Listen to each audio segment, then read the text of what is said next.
आज के इस आध्यात्मिक सत्र में आप सभी का बहुत बहुत स्वागत है। असल में आज हम जिस विषय पर बात करने वाले हैं वो काफी गहरा है। हाँ, और काफी दिलचस्प भी है। बिल्कुल। जरा सोचिए, हम अक्सर मानते हैं कि दुनिया एक सीधी रेखा में चल रही है ना? लेकिन क्या हो अगर ये दुनिया एक विशाल मतलब 5000 साल के लूप में फंसी हो, जो बार बार बिल्कुल एक ही तरह से खुद को दोहराती है। ये विचार ही अपने आप में काफी चौंकाने वाला है ना? और इससे भी ज्यादा हैरान करने वाली बात यह है कि इतिहास की सबसे भयानक घटनाएं, जैसे हिरोशिमा पर गिरा परमाणु बम, इस दर्शन के अनुसार महज एक ट्रायल था, मतलब सिर्फ एक छोटी सी शुरुआत। बिल्कुल, और यही इस दस्तावेज की सबसे बड़ी खासियत है। हाँ, तो आज की ये गहन चर्चा हम इसी 4 मई 2026 के एक बेहद रहस्यमयी आध्यात्मिक दस्तावेज पर आधारित कर रहे हैं, जिसे मुरली कहा गया है। हमारा मिशन इस दस्तावेज में छिपे रहस्यों को समझना है, जैसे दुनिया की वर्तमान स्थिति, सच्चे खुदाई खिदमतगार की परिभाषा और ये 5000 साल का जो विशाल चक्र है। और हम इसका बहुत ही असल में निष्पक्ष विश्लेषण करेंगे ताकि इसके पीछे की जो असली तर्क हैं उन्हें समझा जा सके। बिल्कुल। चलिए इसके हर पहलू को खोलकर देखते हैं। तो अगर हम शुरुआत करें, ये दस्तावेज वास्तव में एक चुनौती की तरह लगता है। हाँ, आप सही कह रही हैं। ये पारंपरिक आध्यात्मिक मान्यताओं को जिस तरह से पलटता है वो सच में ध्यान देने लायक है। आमतौर पर हम देखते हैं कि दर्शन शास्त्र में या तो सिर्फ शांति की बात होती है या फिर सीधे प्रलय की। एकदम सही। लेकिन यहाँ इस स्रोत में आध्यात्मिक ज्ञान और भविष्य के बहुत ही सटीक और मैं कहूँगा थोड़े विचलित कर देने वाले वैश्विक घटनाक्रमों को एक साथ पिरोया गया है, जो कि बहुत दुर्लभ है। हाँ, ये दुनिया को देखने का एक ऐसा ढांचा पेश करता है जहाँ हर घटना एक तयशुदा स्क्रिप्ट का हिस्सा है, मतलब कुछ भी रैंडम नहीं है। तो ये स्क्रिप्ट वाली बात से ही शुरू करते हैं, क्योंकि दस्तावेज के पहले हिस्से में ही इंसानी पहचान और जो हमारे रिश्ते हैं उनको लेकर एक बहुत ही अलग नजरिया रखा गया है। बिल्कुल, और यहीं पर एक शब्द आता है, सच्चा खुदाई खिदमतगार। हाँ, यानी ईश्वर का सेवक। अब अगर हम सामान्य रूप से देखें, दुनिया में सेवक उसे माना जाता है जो जो गरीबों की मदद करे, अस्पताल बनवाए या फिर दान पुण्य करे। हाँ, भौतिक स्तर पर मदद करना। राइट। लेकिन ये स्रोत सामग्री कुछ और ही कह रही है। इसके अनुसार सच्चा सेवक वो है जो खुद को श्रेष्ठ बनाने का निरंतर प्रयास करे और फिर दूसरों को भी अपने समान बनाए। तो इस सब का असल में मतलब क्या है? ये एक बहुत ही गहरा पॉइंट है। ये बाहरी सेवा से ज्यादा आंतरिक बदलाव की बात क्यों कर रहा है? असल में ये दस्तावेज पहचान की जो बुनियादी समझ है उसी को बदल देता है। अब देखिए, जब इंसान खुद को सिर्फ शरीर मानता है तो उसकी सेवा भी सिर्फ शरीर तक ही सीमित रह जाती है। जैसे भूख मिटाना या किसी बीमारी का इलाज कर देना। बिल्कुल, लेकिन यहाँ पूरी की पूरी बात आध्यात्मिक भाई बहन के कॉन्सेप्ट पर टिकी है।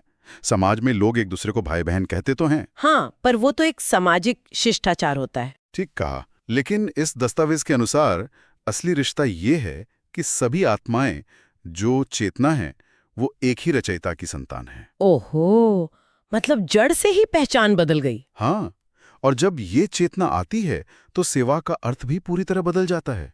फिर किसी की मदद करने का मतलब सिर्फ उसकी भौतिक जरूरतें पूरी करना नहीं होता। तो फिर क्या होता है? मतलब होता है उसकी चेतना को, उसकी आत्मा को उस श्रेष्ठ स्तर तक उठाना जहां वो खुद भी दूसरों के लिए एक मिसाल बन सके। अच्छा, इसे हम ऐसे समझ सकते हैं, श्रोताओं के लिए ये जानना दिलचस्प होगा।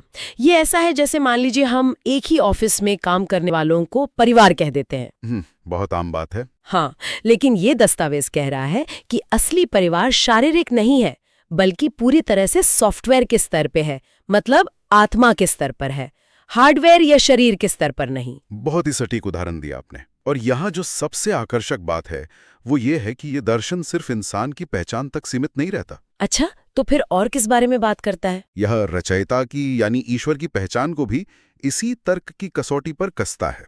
हम अक्सर ईश्वर को लेकर बहस करते हैं ना कि वो साकार है या निराकार है। हाँ, ये तो सदियों पुरानी बहस है। बिल्कुल, लेकिन ये दस्तावेज इन दोनों के अस्तित्व और उनके काम करने के तरीके के बीच एक बहुत ही स्पष्ट और मैं कहूँगा तकनीकी अंतर बताता है। तकनीकी अंतर? वो कैसे? इसमें निराकार शिव बाबा, जिसे रूहानी पिता कहा गया है, और साकार प्रजापिता ब्रह्मा, जिसे जिस्मानी पिता कहा गया है, उनके बीच की एक बहुत जरूरी कड़ी को समझाया गया है। यहीं पे थोड़ी उलझन पैदा होती है मुझे लगता है। मतलब एक तरफ एक निराकार सत्ता है और दूसरी तरफ एक साकार माध्यम। इन दोनों की एक साथ क्या जरूरत है? क्या एक सर्वशक्तिमान सत्ता सीधे संवाद नहीं कर सकती इंसानों से? इसे संचार के मतलब कम्युनिकेशन के विज्ञान से समझा जा सकता है।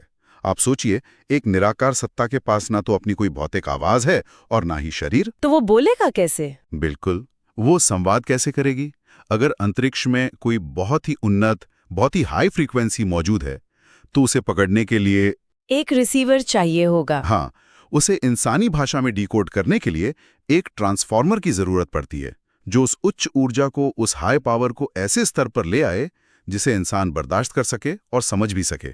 अरे वाह, ये लॉजिक तो काफी स्पष्ट है। दस्तावेज के अनुसार निराकार सत्ता ज्ञान का वो अनंत स्रोत है, और जो साकार ब्रह्मा है वो एक रिसीवर या माध्यम है, जिसके द्वारा वो ज्ञान हमारी भौतिक दुनिया तक पहुंचता है। मतलब माध्यम के बिना संदेश का संप्रेषण या कम्युनिकेशन लगभग असंभव है। बिल्कुल असंभव है। ये ट्रांसफॉर्मर वाला जो तर्क है, ये चीजों को काफी साफ कर देता है। लेकिन यहाँ एक बहुत बड़ा सवाल भी खड़ा होता है। कौन सा? देखिए, अगर सिग्नल भेजने वाला मौजूद है, ट्रांसफॉर्मर भी बिल्कुल सही लगा हुआ है और ज्ञान भौतिक दुनिया तक पहुंच भी रहा है, तो फिर इंसान उस सिग्नल को क्यों नहीं पकड़ पा रहा? बहुत सही सवाल। इंसान का मन इतना विचलित क्यों है? यहाँ पर बात बहुत ही दिलचस्प हो जाती है, क्योंकि ये दस्तावेज मानव मन की चंचलता और जो भक्ति का यथार्थ है, उस पर बड़ी गहरी चोट करता है। हाँ, और ये चोट इसलिए है क्योंकि इंसान सदियों से बिना कुछ समझे बस अनुष्ठान किए जा रहा है। मतलब बिना सोचे समझे बस फॉलो कर रहा है। बिल्कुल। दस्तावेज में लिखा है कि लोग भक्ति मार्ग में देवताओं के सामने बैठते हैं, श्री कृष्ण की पूजा करते हैं, घंटों माला फेरते हैं। हाँ, बहुत आम दृश्य है ये। लेकिन फिर भी मन शांत नहीं होता, बुद्धि यहाँ वहाँ भटकती रहती है। और इसका जो कारण दस्तावेज में बताया गया है वो सच में विचार करने लायक है। ये कहता है कि इंसान उन देवी देवताओं का इतिहास ही नहीं जानता जिनकी वो पूजा कर रहा है। एकदम सही। जैसे उदाहरण के लिए, राधे कृष्ण का लक्ष्मी नारायण से क्या संबंध है? उन्हें वो राजशाही, वो पद कैसे मिला? वे उस उच्च पद तक आखिर पहुंचे कैसे? ये सब किसी को नहीं पता। कोई बैकग्राउंड ही नहीं पता है। हाँ, ये बिल्कुल ऐसा है जैसे किसी के फोन में कोई कॉन्टैक्ट सेव तो है, नाम लिखा है, लेकिन उसके साथ कोई नंबर ही नहीं जुड़ा है और इंसान बस डायल का बटन दबाए जा रहा है। क्या बात है, बहुत ही बढ़िया एनालॉजी है। मतलब एक भावना है, एक श्रद्धा है, लेकिन कॉल कहीं लगी नहीं रही है, क्योंकि सही नंबर या कह लें सही ज्ञान तो गायब ही है। अगर हम इसे व्यापक संदर्भ से जोड़ें तो भटकाव का मूल कारण इस सत्य ज्ञान का अभाव ही है। और ये सिर्फ देवताओं की बात नहीं है। दस्तावेज ये भी बताता है कि जैसे गुरु नानक या बुद्ध जैसे जो महान धर्म स्थापक हुए हैं, हाँ, उनके तो लाखों करोड़ों अनुयायी हैं। बिल्कुल।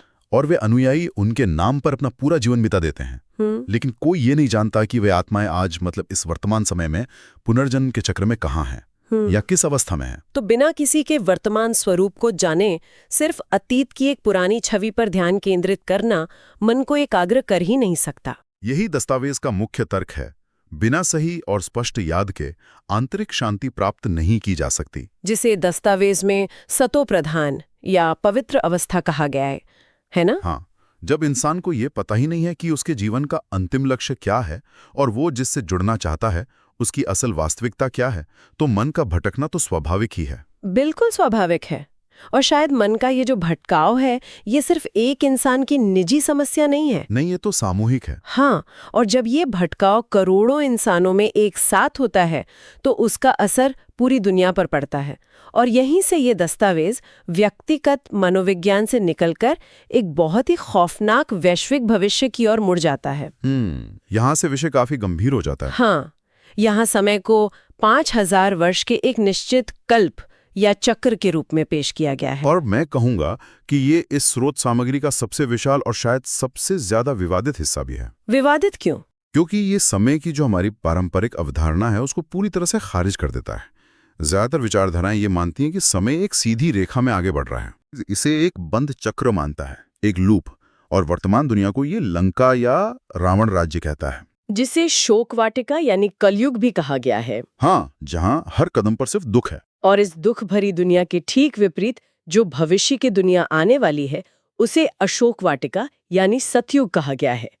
दस्तावेज के अनुसार उस नई दुनिया में अकाल मृत्यु नहीं होती। बिल्कुल नहीं, मतलब शरीर छोड़ना ऐसा होता है जैसे बिना किसी दुख के एक पुराना लिबास उतारकर बस नया पहन लेना। कितनी शांत अवस्था है ना? लेकिन इस वर्तमान शोक वाटिका से उस अशोक वाटिका तक पहुंचने का जो रास्ता दस्तावेज में बताया गया है वो किसी भी इंसान की रातों की नींद उड़ाने के लिए काफी है। हाँ, क्योंकि इसमें स्पष्ट रूप से एक महाविनाश की भविष्यवाणी की गई है। और सबसे डरावनी बात यह है कि ये विनाश कोई रूपक या आध्यात्मिक प्रतीक नहीं है। बिल्कुल नहीं, दस्तावेज एकदम भौतिक विनाश की बात करता है। बिल्कुल भौतिक। इसमें साफ लिखा है कि हिरोशिमा में जो बम गिरा था वो महज एक ट्रायल था। आप सोचिए जरा, उस भयानक तबाही को सिर्फ एक ट्रायल कहना। वही तो। आगे का विवरण कहता है कि भविष्य में जो विनाश होगा वो भारी कुदरती आपदाओं जैसे बड़े बड़े भूकंपों से होगा। ऐसी स्थिति आएगी जहां अकाल पड़ेगा, पीने का पानी तक नसीब नहीं होगा। यहाँ तक लिखा है कि इलाज के लिए दुनिया में कोई हॉस्पिटल भी नहीं बचेगा। अब ये सब पढ़ने के बाद हम अक्सर सोचते हैं और एक स्वाभाविक सवाल भी उठता है कि क्या ये सब डराने के लिए है? बिल्कुल।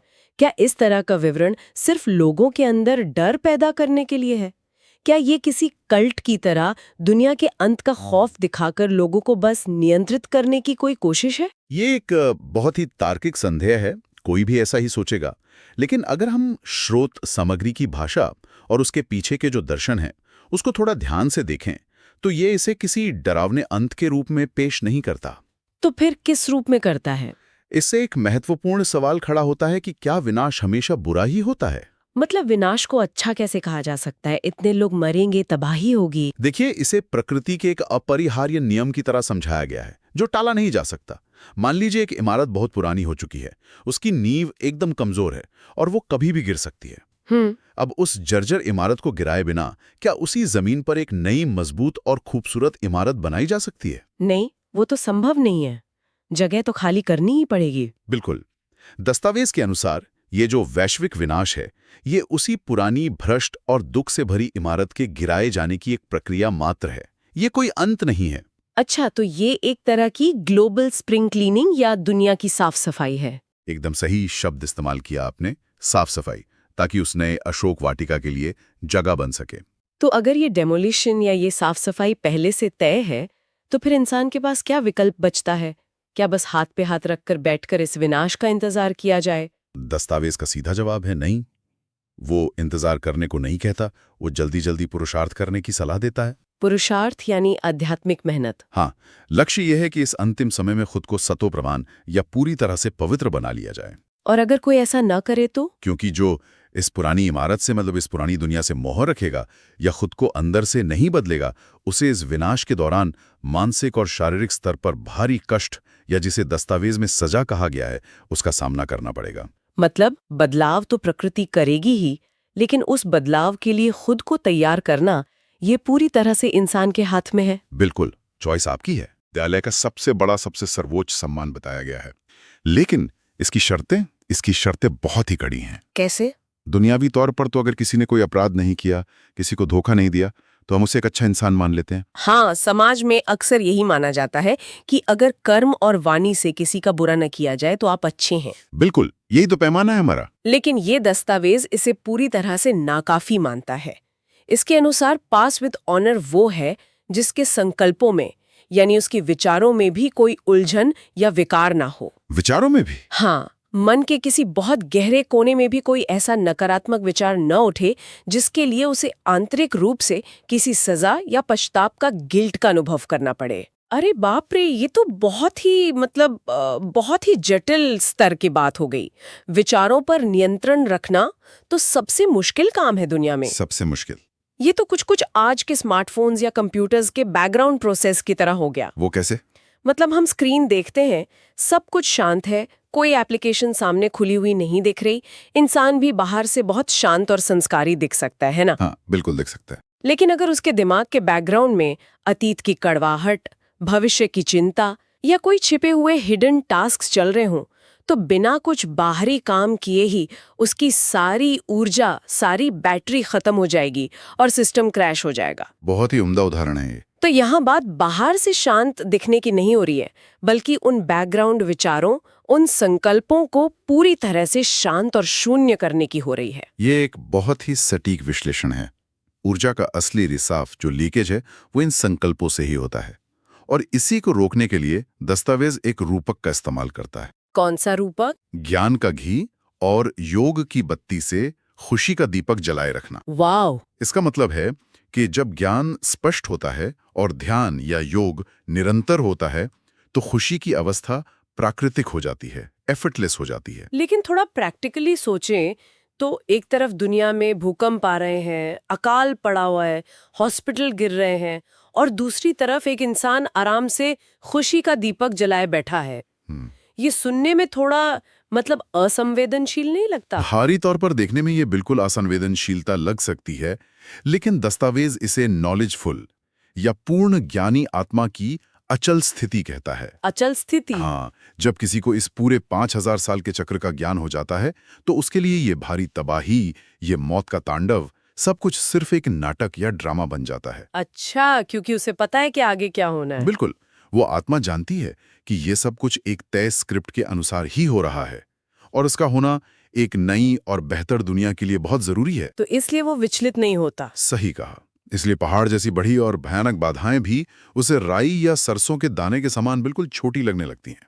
दुनिया की कोई भी हलचल उसकी मानसिक स्थिरता को, उस अचल स्थिति को हिला नहीं सकती। मतलब वो आत्मा इस पूरे खेल को जैसे एक दर्शक दीर्घा में ऑडियंस सीट पर बैठकर देखने लगती है, बिना उसमें भावनात्मक रूप से उलझे। हाँ, एक डिटैच्ड ऑब्जर्वर की तरह। ये तो वैराग्य की एक चरम अवस्था है।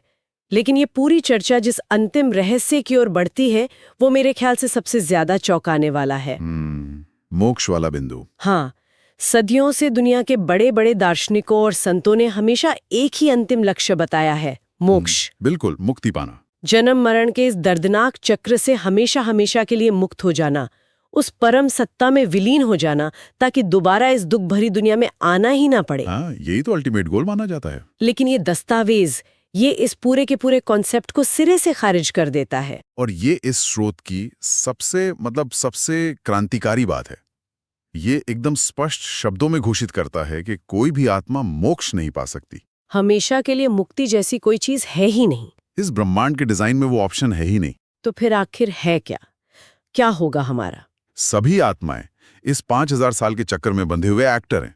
जिस तरह एक अभिनेता को एक नाटक में अपना रोल बार बार प्ले करना पड़ता है, वैसे ही हर आत्मा को इस विश्व नाटक में अपना पार्ट कल्प यानी हर चक्कर में बिल्कुल उसी तरह दोहराना है। मतलब कोई एस्केप रूट नहीं है। कोई भी इस मंच को हमेशा के लिए छोड़कर नहीं जा सकता। यहाँ विजय मंच छोड़कर भागने में नहीं है, मोक्ष पाने में नहीं है। तो फिर सच्ची विजय किस में है? विजय इस बात में है कि इस अटल खेल को समझकर अपनी भूमिका को इतनी सटीकता और इतनी श्रेष्ठता से निभाया जाए कि जब दुनिया का महाविनाश हो रहा हो, तब भी आपकी स्थिति बिल्कुल अचल रहे, आप डगमगाएं नहीं। ये सच में एक ऐसा विचार है जो दिमाग को पूरी तरह सुन्न कर देता है। मतलब हम सब एक ऐसे लूप में है जो कभी खत्म ही नहीं होगा, अनंत काल तक चलता रहेगा। आत्मा की पहचान, फिर मन का भटकाव, उसके बाद महाविनाश, और फिर से एक नई दुनिया का निर्माण। और ये सब हर 5000 साल में बिल्कुल वैसे ही रिपीट होगा जैसे एक फिल्म की रील बार बार चलाई जाती है। बिल्कुल एक्यूरेटली रिपीट होगा। ये पूरा दस्तावेज और इसका विश्लेषण हमें एक बहुत ही गहरे दौराहे पर लाकर खड़ा कर देता है। अगर दस्तावेज की ये बात सच है कि मोक्ष असंभव है और हम सभी इस चक्र में बंधे हुए एक्टर हैं, और जो हम आज कर रहे हैं वही हम भविष्य में हर 5000 साल बाद अनंत काल तक दोहराएंगे, हाँ, तो इससे एक बहुत बड़ा सवाल पैदा होता है। क्या ये विचार कि हमारा भविष्य ही हमारा अतीत है और सब कुछ तय है, इंसान को उसकी जिम्मेदारी से मुक्त कर देता है? मतलब इंसान सोच सकता है कि जब सब कुछ फिक्स ही है तो फिर कुछ भी करने का क्या फायदा? बिल्कुल। या फिर दूसरा पहलू ये है, क्या ये विचार इंसान को अपने आज के इसी पल के हर एक संकल्प, हर एक विचार को और भी अधिक परिपूर्ण और श्रेष्ठ बनाने की प्रेरणा देता है? ये तो नजरिए की बात है। हाँ, क्योंकि अगर ये सच है तो हम इस पल जो भी चुन रहे हैं, जो भी महसूस कर रहे हैं, वो महज एक पल की बात नहीं है, वही हमारी हमेशा हमेशा की नियति बनने वाला है, हर चक्र के लिए। ये सच में बहुत गहरा है। ये एक ऐसा सवाल है जो किसी को भी एकांत में बैठकर गहराई से सोचने पर मजबूर कर देगा। तो इसी विचार के साथ आज की इस चर्चा को हम यहीं विराम देते हैं। आप सभी का दिन शुभ हो। आपने हमें सुना, इसके लिए बहुत बहुत धन्यवाद।